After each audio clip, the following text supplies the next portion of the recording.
मैं तो चला गया, तुम लोग नहीं आओगे मेरे साथ? आ जाओ, मैं बिल्कुल अकेला हूँ। मैं चाहता हूँ तुम दोनों भी मेरे साथ आ जाओ, हम तीनों यार एक साथ रहेंगे। नमस्कार दोस्तों। दो दोस्त थे, नासिक के पास कहीं रहते थे। इनका पेशा क्या था? लोगों के घर में शादी ब्याह बर्थडे पार्टी कोई फंक्शन होगा तो फोटो वीडियो बनाने के लिए जाएंगे। फोटोग्राफर वीडियोग्राफर थे। लाइफ बढ़िया से चल रही थी, बिजनेस अच्छा ग्रो हो रहा था। लेकिन एक दिन ये लोग अपने इसी बिजनेस के चक्कर में किसी घर या फिर कहीं पे जाते हैं। उनके साथ कुछ ऐसा हो जाता है जैसी कहानी आज आप सुनेंगे ना। अनजान व्यक्तियों के घर में जाने से पहले 1 करोड़ बार सोचेंगे, पूरा 1 करोड़ बार। आइए जैकी जुबानी उसी खतरनाक भूतिया घटना की कहानी फुल डिटेल में जानते हैं। और रात में भी कहीं बाहर निकलने से पहले 200 करोड़ बार ज़रूर सोचेंगे। ये अनिकेत और अंकुर नाम के दो दोस्त हैं जो कि हमेशा से बेस्ट फ्रेंड थे। नासिक के अंदर एक छोटे से गांव के रहने वाले थे।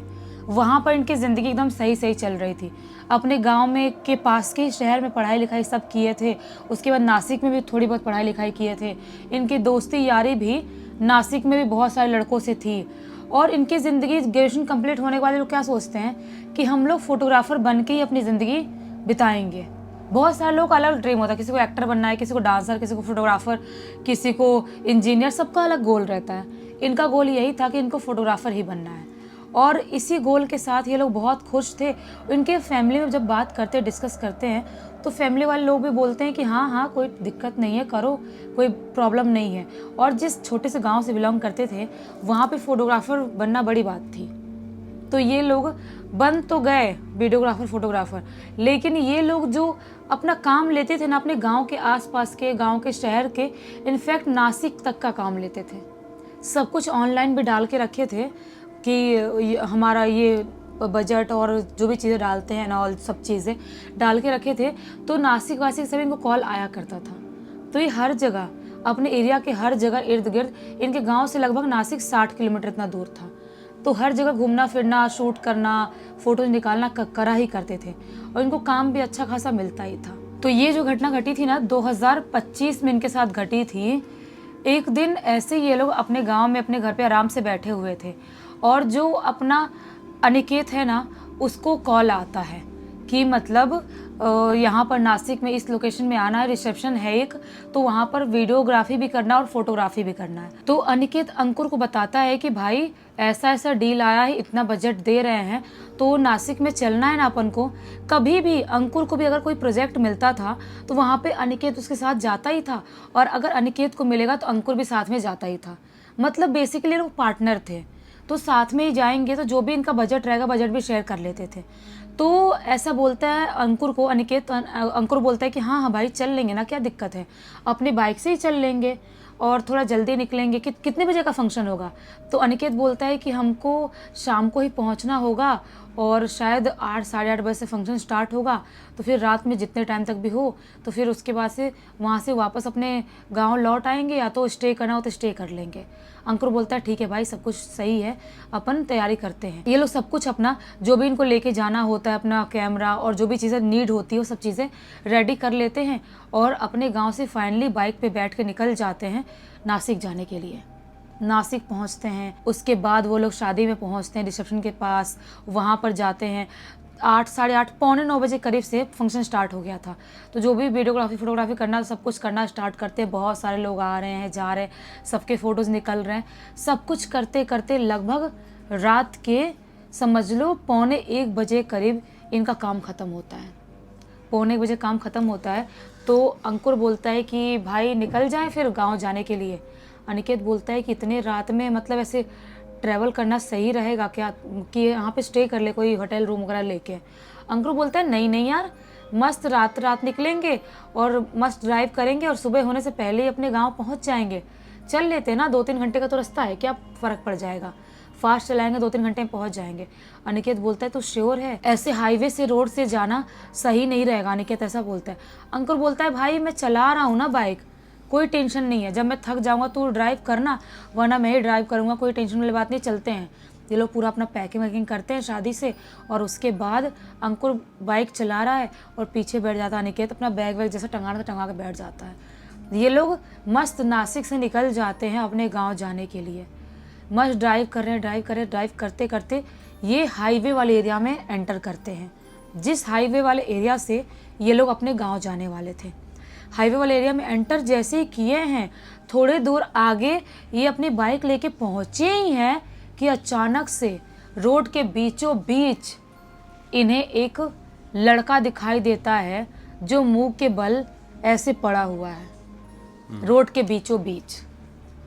अनिकेत बोलता है भाई भाई कोई लड़का पड़ा हुआ है, कोई दिक्कत तो नहीं हो गई, एक्सीडेंट तो नहीं हो गया उसका, क्या हो गया भाई, देखना पड़ेगा। अंकुर बोलता है हाँ भाई कोई लड़का है, ऐसे कैसे पड़ा है, जवान सा लड़का समझ में आ रहा है, पीछे से भी देख के। अपन चलते हैं, उससे बात करते हैं, उसको उठाते हैं, होश में है कि नहीं, एम्बुलेंस को फ़ोन तो नहीं करना पड़ेगा। ये लोग बाइक अपनी साइड में लगाते हैं और अंकुर अनिकेत जाते हैं, उस लड़के को ऐसा ऊपर से टच करके बोलते हैं ओ भाई भाई ठीक है, क्या हो गया, तेरे को कुछ प्रॉब्लम हो गई है क्या, ओ भाई, ऐसे बहुत बार बोलते हैं उसको, लेकिन वो लड़का कुछ जवाब नहीं दे रहा है। इनको लगता है कि कुछ प्रॉब्लम तो नहीं हो गई है, कि उसको एक्सीडेंट वगैरह कोई फेंक फाक के तो नहीं चला गया यहाँ पर उसको। तो अनिकेत बोलता है भाई इसको पलटना पड़ेगा, पलट के देखना होगा कि बेचारे कोई दिक्कत तो नहीं है। अंकुर और अनिकेत दोनों मिल के उस इंसान को ऐसे पलटते हैं, उस लड़के को, और जैसे ही पलटते हैं दोनों का खून सूख जाता है, क्योंकि शक्ल ही ऐसी थी। उसकी शक्ल जैसे ही देखते हैं ना, ये बोलते हैं ये गौरव, गौरव कैसे हो सकता है, अजीब सा, बस इतना ही बोलते हैं। उनकी आंख बड़ी बड़ी हो गई, खून सूख गया, उसका पूरा मुंह यहाँ से ऐसे सिला हुआ है और अजीब सी हालत में दिखाई देता है। वो जो है ना जिसको पलटे हैं, वो इनको देख के अजीब सी स्माइल करता है और जोर जोर से ठहाके लगा के हंसने लगता है। गौरव को देख के शॉक क्यों हुए थे मैं आपको बताती हूँ। गौरव अंकुर और अनिकेत के कॉलेज का ही लड़का, नासिक में जब ये लोग पढ़ाई करते थे उसी टाइम पर उनके साथ का ही लड़का था, इनका दोस्त था, आराम से इनके साथ पढ़ाई लिखाई करता था, सब कुछ सही सही चल रहा था। एक दिन दिवाली के टाइम में ये लोग अपने आने वाले थे गांव, उससे पहले ही अचानक से रात के टाइम में, शाम का टाइम हो रहा होगा, अचानक से गौरव का एक्सीडेंट हो जाता है और एक्सीडेंट होने की वजह से वो ख़त्म हो जाता है। ये लोग उसको हॉस्पिटल लेके गए थे, उसके फैमिली के साथ उस टाइम पे खड़े थे जब गौरव का एक्सीडेंट हुआ था, और प्रॉपर इन लोगों के सामने गौरव का अंतिम संस्कार किया गया था। तो यहाँ पर जो ऐसे लेटा हुआ दिखाई दे रहा है ये कौन है? सबसे बड़ा मुद्दा और सवाल ये उठता है, इसकी वजह से इनका खून सूखता है। ये पीछे हट जाते हैं डर के मारे और वो बोलते हैं तू कैसे जिंदा हो सकता है, तू तो मर चुका है ना। वो अजीब सा झटके में खड़ा हो जाता है, जो अभी तक गौरव मुंह के बल, गौरव की आत्मा जो लेटी हुई थी, अजीब सा खड़ा हो जाता है और हंसता है, और हंसते हुए बोलता है मैं तो चला गया, तुम लोग नहीं आओगे मेरे साथ, आ जाओ, मैं बिल्कुल अकेला हूँ। अब इनको समझ में आता है कि ये गौरव की आत्मा है जो हमारे पीछे चिपट गई है। शायद जिस रोड पे उसका एक्सीडेंट हुआ था वहां से हम बाइक लेके आ रहे थे, और जहाँ पे इंसान का एक्सीडेंट, जहाँ पे इंसान खत्म होता है वहीं पर उसकी आत्मा भटकती है। ये तो ऑब्वियस ही है, अगर किसी इंसान का एक्सीडेंट यहाँ हुआ है और यहाँ पे खत्म हुआ तो उसकी आत्मा इसके इर्द गिर्द ही भटकेगी। उसके साथ भी शायद ऐसा ही था। बोलता है अनिकेत कि भाई बैठ भाई तू बैठ, वो अब बाइक चलाना पड़ेगा। तो अंकुर बाइक पे पीछे बैठता है और अनिकेत बाइक स्टार्ट करता है और एकदम स्पीड में 120-140 की स्पीड में बाइक चलाना चालू कर देता है अनिकेत। बहुत स्पीड में बाइक चालू कर दिए हैं और बाइक चलाते बहुत काफ़ी दूर तक लेके गए हैं, तभी अचानक से बाइक में एक झटका लगता है और बाइक वहीं पर रुक जाती है। बाइक रुक गई। उसके बाद बार बार बाइक स्टार्ट करने की कोशिश कर रहे हैं, लेकिन स्टार्ट नहीं हो रही है। बहुत बार किक मारने की कोशिश कर रहे हैं, लेकिन बाइक स्टार्ट नहीं हो रही है। अब इनकी सिट्टी पिट्टी पूरी गुल हो गई है। तभी अचानक से बोलता है अंकुर कि भाई भाई पीछे देख। और जैसे पीछे देखता अनिकेत बाइक से झटके में उठता है, क्योंकि इनके पीछे, जस्ट पीछे लगभग 50-100 मीटर दूर वो लड़का जो गौरव है भूत, वो खड़ा है। जैसे उसको देखते हैं और ऐसे रोते हुए बोलते हैं भाई छोड़ दे हमारे पीछे, हम तो तेरे दोस्त हैं, क्या चाहिए तुझे, तभी अचानक से रॉकेट के मतलब स्पीड में झटके से इनके सामने, मुंह के सामने यहाँ पे आके खड़े हो जाता है। बोलता है मैं बिल्कुल अकेले हूँ, मैं चाहता हूँ तुम दोनों भी मेरे साथ आ जाओ, हम तीनों यार एक साथ रहेंगे। बोलता है अनिकेत भाई अंकुर भाग। बाइक गई भाड़ में, बाइक नहीं स्टार्ट हो रही, मत स्टार्ट हो। एकदम स्पीड में दोनों भागना स्टार्ट करते हैं और भागते भागते भागते थोड़ी दूर आगे पहुंचा ही है अभी अनिकेत, और जैसे ही देखता है कि अंकुर की कदम महसूस नहीं हो रही, पीछे जैसे ही देखता है अंकुर अनिकेत के पीछे नहीं है। ये बहुत तेज घबराता है और भागते हुए वापस से उल्टे कदम वो बाइक के पास आता है।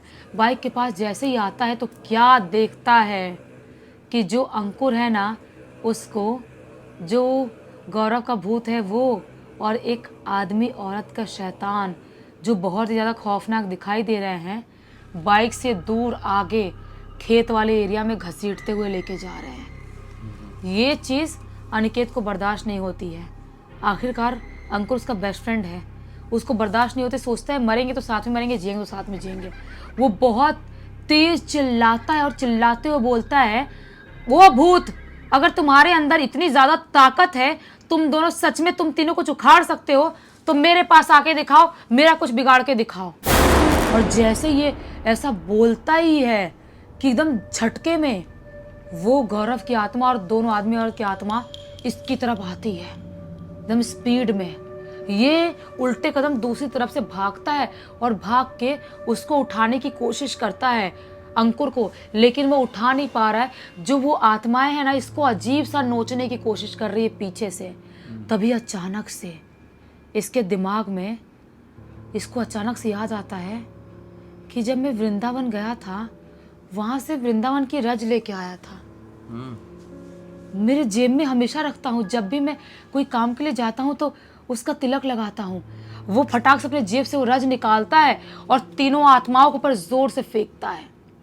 जैसे आत्माओं के ऊपर वृंदावन की रज फेंकता है वो, वैसे ही इतनी जोर से चीखती है वो आत्मा, इतनी जोर से चिल्लाती है कि इसके कान से खून निकलने लगता है। ये अपना दोनों कान ऐसे जोर से दबाता है, उसे कान से खून निकल रहा है, बर्दाश्त नहीं कर पा रहा, सर भी फट जाएगा उसका, और जोर से अंकुर को घसीटता है और घसीटते हुए बाइक के पास लेके जाता है।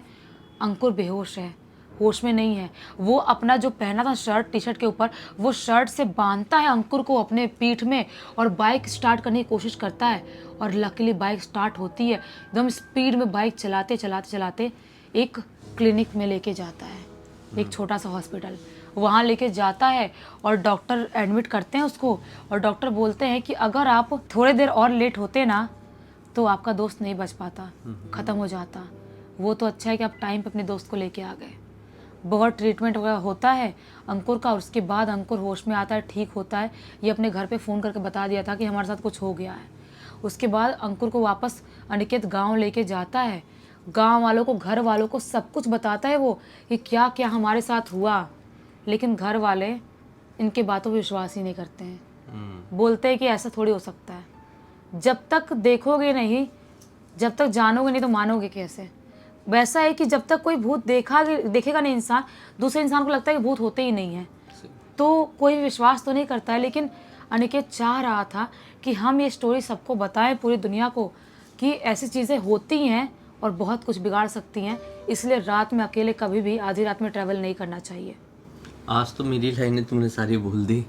बाकी इस कहानी से आपको बहुत अच्छी सीख मिली है, थोड़ा भी मनोरंजन मिला है तो ढेर सारे लाइक कर देना, चैनल को सब्सक्राइब कर देना, और इंस्टाग्राम और हमारी वेबसाइट की लिंक वीडियो के डिस्क्रिप्शन बॉक्स में मिल जाएगी। इंस्टाग्राम में ऐसी कहानी लिख के आप भेज सकते हैं और हमारी वेबसाइट में जाकर आप हमारे प्रोडक्ट और सर्विसेज चेकआउट कर सकते हैं। कुछ अच्छा लगे तो खरीद भी लेना। बाकी कल फिर से मिलते हैं, तब तक के लिए बहुत बहुत धन्यवाद। आपका दिन शुभ हो।